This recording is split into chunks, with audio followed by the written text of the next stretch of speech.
Hai teman-teman, selamat datang kembali di channel aku, Nor Ismaya. Pada video kali ini aku akan berbagi video lanjutan dari tes wawasan kebangsaan, yaitu soal dan pembahasan materi nasionalisme bagian 4.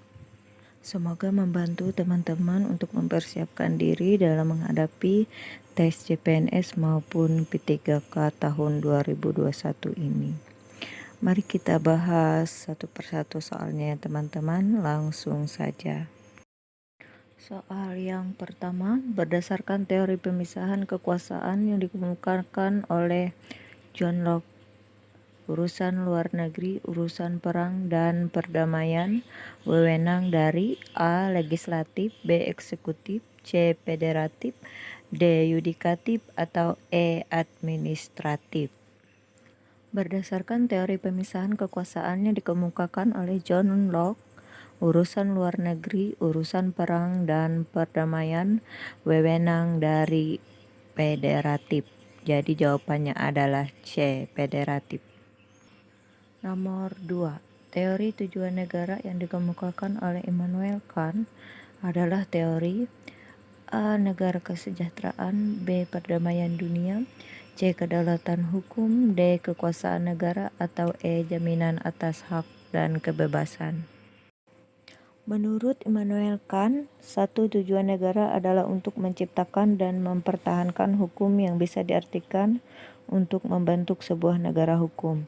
Ia berpendapat bahwa dengan negara hukum akan membuat terjaminnya kesamaan kedudukan dalam hukum dan hak-hak warga negara terpenuhi.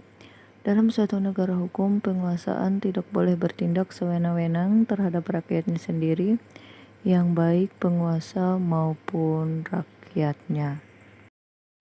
Jadi, teori tujuan negara yang dikemukakan oleh Immanuel Kant adalah teori jaminan atas hak dan kebebasan. Jawabannya adalah E. Lanjut ke soal nomor 3. Salah satu ancaman terhadap nasionalisme adalah sikap keras mempertahankan pendirian dengan berbagai cara walaupun melanggar ketentuan-ketentuan dasar negara yang disebut A. Separatisme, B. Sukuisme, C. Terorisme, D. Ekstremisme, atau E. Vandalisme. Salah satu ancaman terhadap nasionalisme adalah sikap keras mempertahankan pendirian dengan berbagai cara walaupun melanggar ketentuan-ketentuan dasar negara yang disebut ekstremisme. Jadi jawabannya adalah D. Soal nomor 4. Nasionalisme di mana negara memperoleh kebenaran politik dari penyertaan aktif rakyatnya atau kehendak rakyat disebut nasionalisme. A. Etnis, B. Sosial, C. Organik, D. Sipil, atau E. Budaya. Nasionalisme di mana negara memperoleh kebenaran politik dari penyertaan aktif rakyatnya atau kehendak rakyatnya disebut nasionalisme sipil. Jawabannya adalah D. Lanjut ke soal nomor 5. Negara memiliki fungsi-fungsi yang disebutkan di bawah ini kecuali A. Fungsi diplomatik, B. Fungsi pemberdayaan, C. Fungsi pertahanan, D. Fungsi penyediaan, atau E. Fungsi pengawasan. Fungsi negara secara umum, fungsi negara pada umumnya mencakup hal di bawah ini. Yang pertama, fungsi keamanan dan ketertiban, stabilitas negara yang kondusif, menjamin terlaksananya program-program pembangunan dengan lancar. 2. Fungsi kesejahteraan dan kemakmuran, suatu negara dibentuk dengan tujuan untuk menciptakan kesejahteraan dan kemakmuran rakyat. Yang ketiga, fungsi pertahanan. Fungsi pertahanan sangat penting bagi kelangsungan hidup bangsa dan negara. Yang keempat, fungsi keadilan. Keadilan bagi setiap warga negara harus ditegakkan tanpa membeda-bedakan.